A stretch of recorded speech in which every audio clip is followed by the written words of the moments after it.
succeed at the race. And so much so that way early on, back in February and in March, we started to kind of lay the groundwork for this all-in strategy that we're taking as a company. So we're flying all of our coaches out to the race to support you guys. We're setting up some support infrastructure at Robinson Flat and at Forest Hill and also at Pointed Rocks. And in addition to that, we decided to put this presentation together. The background of the style of this presentation kind of goes back to some of our training camps, which some of you guys have been at. One of the things that we use as an exercise for the athletes that attend training camp is we ask all of our coaches to present the one piece of advice that they can give any new or any ultramarathon athlete that would help them succeed. And it's a really poignant exercise, not only that the athletes get a lot out of, but also the coaches get a lot out of, because what they end up having to do is really distill all of the information and knowledge that they have gathered throughout their entire coaching career. And with our ultra running coaches, that's many decades of experience. They have to distill all that information down into kind of a singular sentence, which I think is a really cool process. And what ends up happening is you get all of these different perspectives on what the most important thing is to in order to succeed as a ultramarathon athlete. And so by extension of that, we're just taking that and putting a Western States spin on it. So that's the overview of what we're going to do today. I hope all of you guys get something out of this presentation, and I hope you guys actually get multiple things out of this.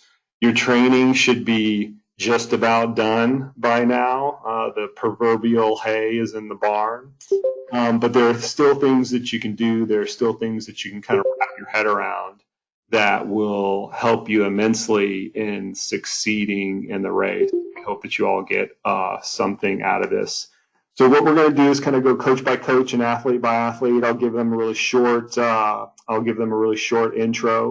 and we will let them take over and go over their one piece of advice that you can take to the bank for the Western States 100. First off, we have John Fitzgerald, or Fitz, or Johnny Montana. I don't know what he's going by these days, but John is one of our coaches here at CTS, and he actually was the first ultramarathon specific coach that we went out and hired a few years ago. He's a fantastic coach. He's grown kind of leaps and bounds since I have been working with him. And he's also an accomplished ultra runner in his own right. In addition to that, he will be towing the line with you guys at this year's Western State 100. So you not only get to hear from a coach, but you're also going to hear from somebody who's going to be going through all of the same things that you guys will be going through on race day. So, John, I'm going to take you off of mute. Give me just 1 second here. Where are you on the list? John, there we go. All right, John, take it away. Awesome. Thanks, Jason. Yeah, thanks for putting this together. So we are, looks like we're just over 8 days out from the big day. And so I kind of been thinking about this the last week. Are you guys getting an echo? No. Okay. I've been thinking about this over the last week, and actually this morning I was out on an early morning walk with my dogs, and I'm actually in Nevada right now, just waiting until the start of the race. And it was super dry out there. It's been really hot here over on the other side of the Sierras. I'm over in Carson City, and it made me think about the water on the course. And I think when you think about Western States, you think of maybe the Rucky Chucky River crossing and few of the other notable rivers that you crossed earlier on. But it prompted me to shoot AJW a text and really get the number on the river crossings. And so my big piece of advice going into the race is to really consider, staying wet and cool throughout the whole day. And so there are going to be about 15 river crossings creek crossings throughout the race. And so I think it's going to be really important to not rush through those sections of the course and really take your time. And, it might be a few minutes fully submerging your body in the creek. But obviously, as you get into the hotter parts of the race, keeping the core temp low is not only going to help you with your pacing throughout the day, but also your fueling strategy as well. So with 15, I think that's pretty remarkable. And so I know for sure I'm going to be dipping my hat in the creeks, and any deep creeks or rivers, I'm going to be submerging my whole body in there to make sure that I'm staying cool. Besides just the creek crossings, obviously, at aid stations, making sure your crew has ice. The old bandana trick is pretty solid. And just accepting the fact that when you get into the hotter parts of the race, really dialing back the pace and just keeping things in check is definitely going to help you stay cool. So, I guess my big takeaway is get wet and stay cool and take advantage of all the creek crossings along the way. So. Awesome, John. That's it. Awesome, John. Thanks a ton. I think those of you that have been out to Western States before can definitely empathize that it's typically a hot race. The heat has a huge impact, and I do agree with what John says. Everybody would be well served to stay wet and cool and take advantage of those 15 creek crossings. Next up, we have Coach David Henry. David also has an interesting relationship with the Western States 100 this year. He's not only a coach for us, but he's also an athlete that I work with personally. And his dad, who I also coach, will be towing the line at the Western States 100 this year. David's going to be crewing for and pacing his dad along the way. So there's definitely an interesting confluence of connectivity that David's going to have this year. David, I'm going to take you off of mute right now and let you take it away.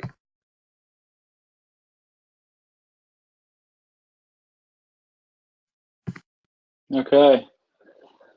Well, good to have everybody here, and good to hear from John. Actually, John, myself, and AJW were just out in the area doing a camp in Tahoe area, and something John puts on and did a great job on. So we've got a little taste of the area already, and I'm already excited to get back over there.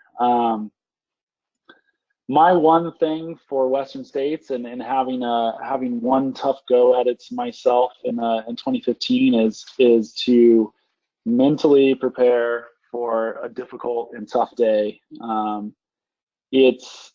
Western to me seems like this perfect storm of 100 where the difficulty is high on a couple different factors, usually most years, both in just, it's a fairly, mountainous early in the race, because the first 100K, there's a fair bit of climbing, a lot of descending. It gets hotter earlier. And it all kind of comes together, in the canyons there. And to me, I think, mentally, really just gearing yourself up to go to battle with all of those factors and managing your nutrition, your external cooling, like John mentioned, getting the creeks, tempering the pace early, and just truly being prepared to manage and work through those factors and not expecting it to feel super comfortable and easy, even though it can't. It seems like, man, it's early on. That's just a big piece, I think, for that race in particular. And if you can manage those factors, up to say Forest Hill, and expect it to be a bit of a battle out there, I think you'd just be in a mentally better spot to get it on into the finish. So that's my biggest takeaway. That's what I wished I would have really wrapped my head around back in 2015 when I gave a go at it, and would encourage everybody else to do is go in there ready for a difficult day. And that's kind of what it's about, is kind of testing yourself out there, and everybody's hopefully physically prepared well, but like Coop said, it's that part's kind of done, and so now there's that preparing your mind to really show up with your whole self and give it your best go.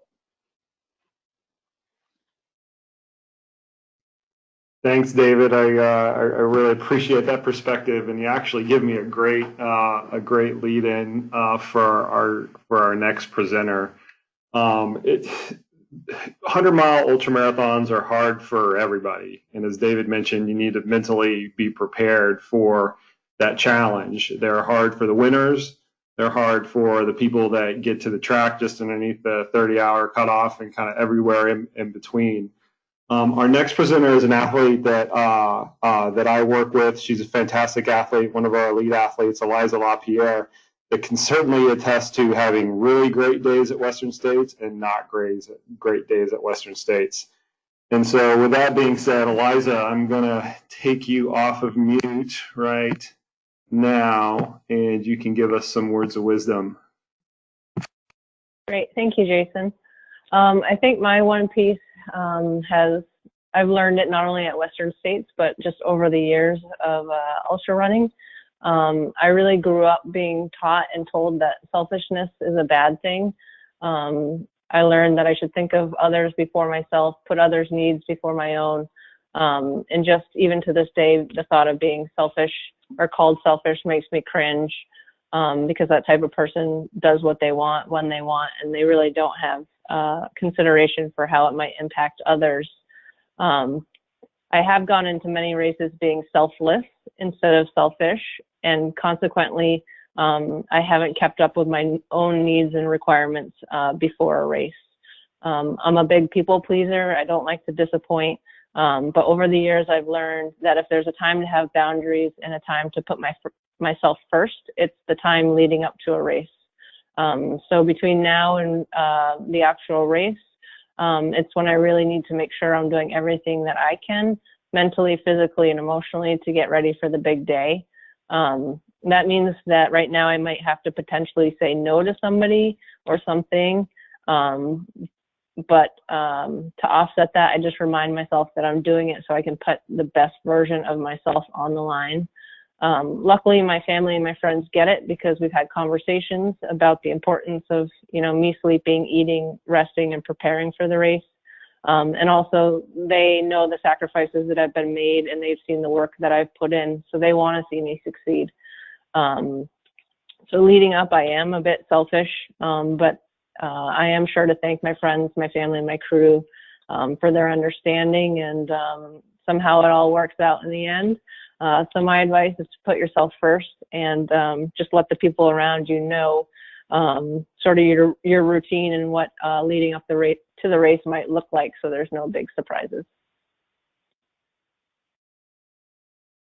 Oh, Liza, I love it. I've definitely given that message to many of my athletes as they start to prepare for big races, and the sentiment is really well taken. It is okay to be the cliche center of attention, the most important person on the Western States course. That is you. And we will put you guys first when you guys are out there kind of giving it your all on race day. So I love the sentiment. I am going to go next, and my tip for everybody is to be prepared to adapt. And it's a little bit of a play on some of the things that our previous presenters have mentioned. Race days, just like life, very rarely are perfect. And you can only prepare so much for what you're going to encounter on race day. Our coaches do a fantastic job of making sure that you guys are going to have all of the tools available. You're fit, you've worked on your nutrition plan, you've worked on your cooling plan, you've worked on your hydration, you've worked on your footwear and your gear, and you've prepped your crews. There are still going to be some elements without a doubt, absolutely, even for the best people in the race, the most experienced people in the race, there are still going to be things that they encounter, that you encounter, that you cannot prepare for, no matter how long, how hard, how much energy you put into training. You cannot let those things, those unknown things, unravel you on race day. You've worked too hard. You've put in too much effort. You've sweat too much. You have burnt all the brownie points that you've accumulated for the last decade with your spouse or significant other to get to the line of the Western States 100. You owe it to yourself when you encounter those things during the race to adapt to them. There are so many out there, it's innumerable. We could be on the phone for the next 5 years and go through every scenario and how to adapt to it. Rather than do that, your time is far better spent simply realizing that you're going to encounter something that you haven't encountered before in training, and while you're out there on the course, adapt to it. If you get too hot, cool down. If you're tired, slow down. If your stomach goes south, fight it and fix it. There's going to be something out there that challenges you in a way that you haven't been challenged before. And it's your job to understand that and to adapt to that situation and overcome it. So my one tip for you guys is to adapt to the situation that is in front of you.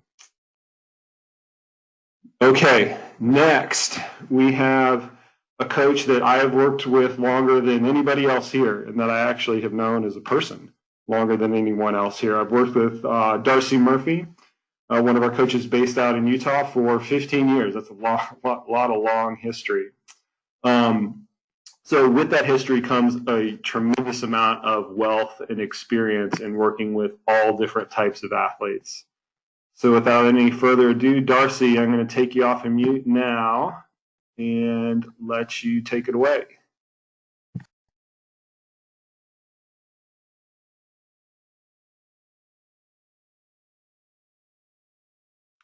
Darcy, I think you have to take your side off of mute also. Gotcha. Can you guys hear me? Yeah, we're good now. Thanks, Darcy. Okay.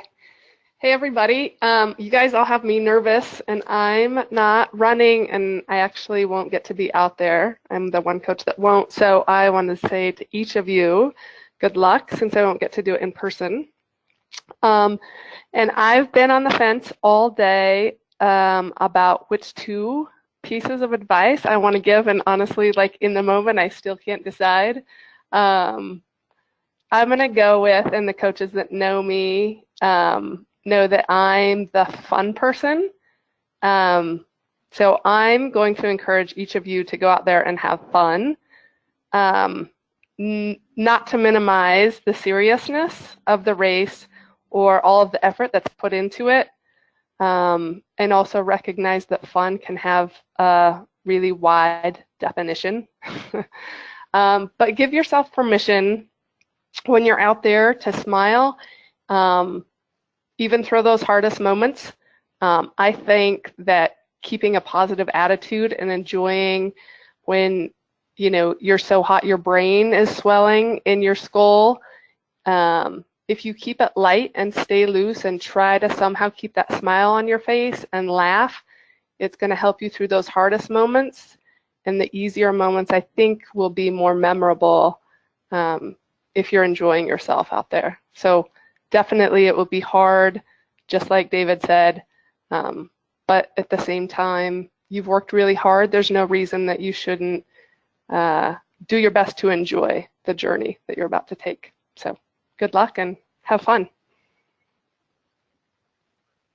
One of the reasons, Darcy, I'm going to put you on mute again. One of the reasons I like this so much, I like this exercise so much, is you start to see the big variety of the one piece of advice. And I think one of the things that's kind of starting to shine through here is all of our coaches' varying personalities, from David's get prepared for a really hard day to Darcy's, but just have fun with it.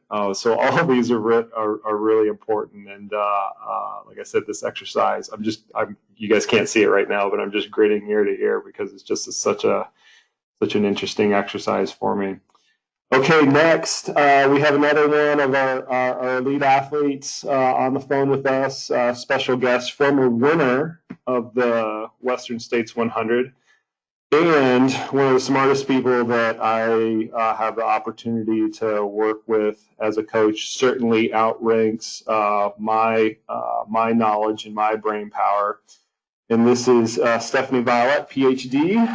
I'm going to take you off of mute, Steph. 1 second.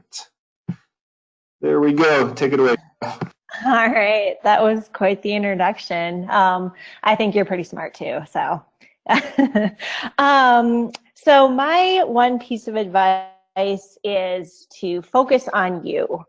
I think in the past few years that I've done Western States, the races that have gone better for me are the races where I've really just thought about myself and not really what's going on around me. There's a lot of pre-race anxiety, and I kind of equate that to cramming your notes right before a big test. Everyone's just trying to get the last minute information, and people are changing this and changing that, and it just creates a lot of unnecessary anxiety.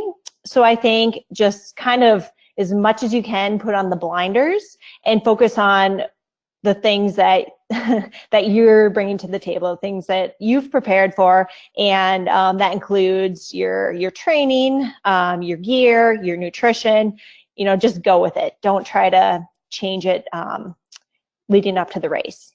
And then I think on race day, you know, focusing on obviously your effort level and your nutrition and your hydration, but don't get caught up in other people's races. I think enjoy the day and as much as you can. You know, it's a 100-mile race, so at some point it's not going to be super enjoyable. But when you focus on you rather than what everyone else is doing, I think it takes that pressure off of you in terms of focusing on things out of your control. So don't get too caught up in everyone else's plans, and kind of along with that, don't take yourself too seriously. I think, you know, at the end of the day, it is just a running race, and it should be fun.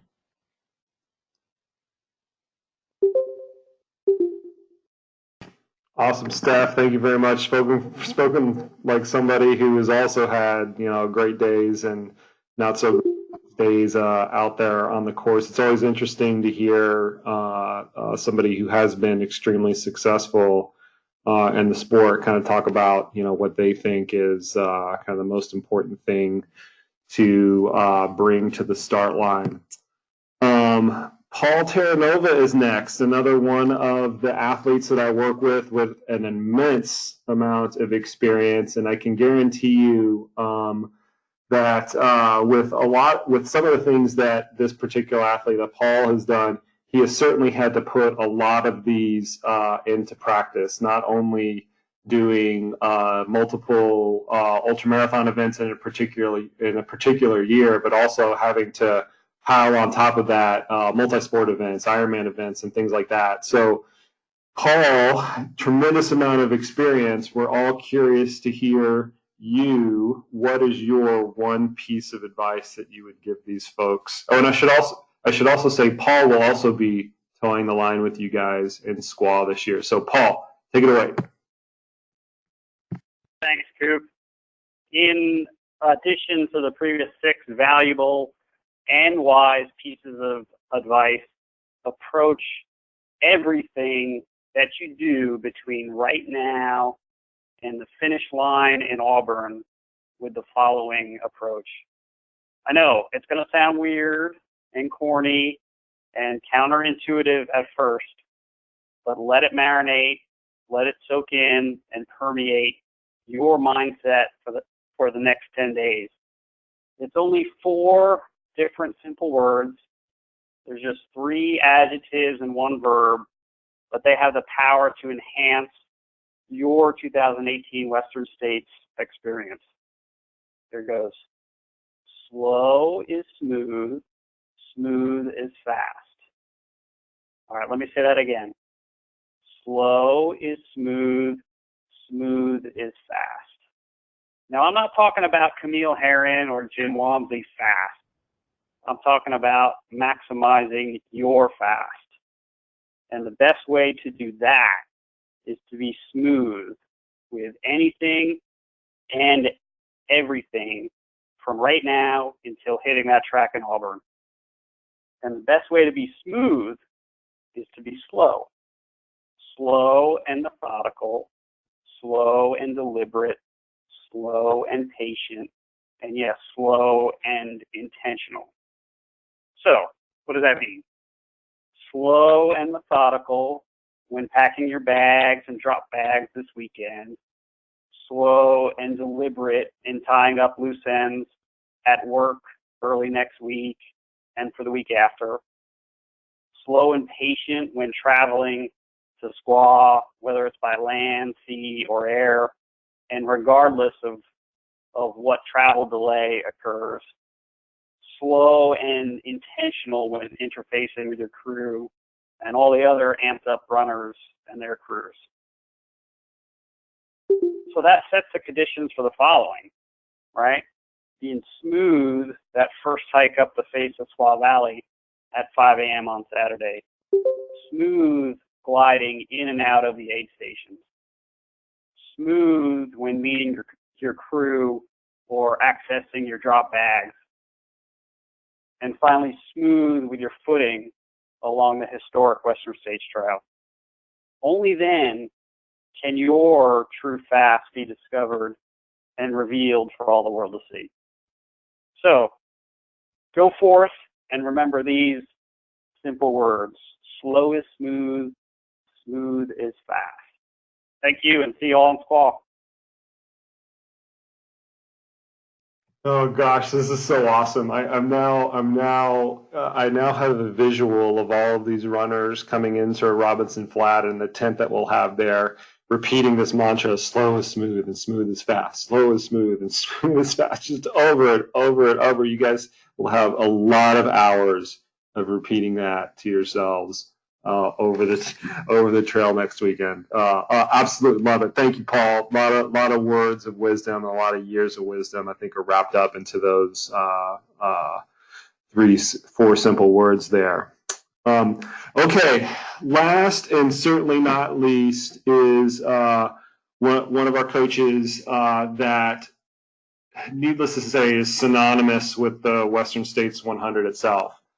Andy Jones Wilkins has been extremely successful at the race. He's also a great coach and an incredible human, and so much so that I actually, when Andy reached out to me and wanted to become a coach for CTS, I considered it a huge honor because of the respect and admiration that I've had for him and his accomplishments in the sport. So no, there couldn't be a better person on the planet to kind of wrap up this one piece of advice for everybody than the man that you guys are going to hear from next. So Andy, with that as an opener, go ahead and take yourself off of mute and take it away. Thanks, Coop. And man, what an honor actually to hear from all the previous 7 of you with these extraordinarily wise pieces of advice. And I really look forward to seeing everybody in a few short days out there in California. I mean, yes, Coop said it. I think anybody who knows me, and most of you on this call do, know that I have a passion for Western States that is maybe bordering on obsessive and possibly even dangerously so. But I do think it's a special place, and I do think it holds a special spot in runners' hearts and in runners' minds and in runners' bodies and their families. And this is Western States. And so my piece of advice is about that. Whether you're going there for the first time or whether you're going there for the 10th time or some number in between. For me, I haven't told anybody this before, one of the things my wife always told me, Shelly, shortly before I started the race is, Andy, how would you run the race if this was the last run you ever did? And she said that year after year. I knew she was going to say that. I knew intuitively it probably wasn't the last run I was ever going to do. But putting myself in that mindset, how would I run if I was running for the last time? Almost like the person who's told they have whatever 4 weeks to live, and what would they do, with those 4 weeks? It's a little bit dark, but it's also got an incredible power to it. And I always answered that question with, well, I'd run with passion, which is something I always do, and even to this day. I'd run with joy. I'd also run with a fair bit of apprehension and maybe even desperation. But I would run in a way that was wholly mine. I would, like what Eliza said, like what Stephanie said, I would be 100% me in that moment. And I would say to people running Western States, and frankly, in this day and age, many of us are only going to run it once. And we're going to spend 7, 8, 9, 10 years trying to get in it. I knew when I was running it for my 10th time that it was going to be my last time, because I kind of made a deal with myself and my family and with Frank Thornley that I was going to be 10 and done. So I was good there. But the thought of how would I do this if it was the last time I was doing it really, really brings out both the physicality of the event, the emotion of the event, the psychology of the event, and the actual value of being there. And if you do that, if you put your whole self into it, if you talk to your crew and your pacers about putting your whole self into it, if you are 100% you on that starting line and on that finish line, then it will be a satisfying, enriching, and most likely life-affirming experience that you can take to the grave. And what better way to celebrate this extraordinary experience than that? So my one piece of advice is, how would you run the race if this was the last time you ever ran?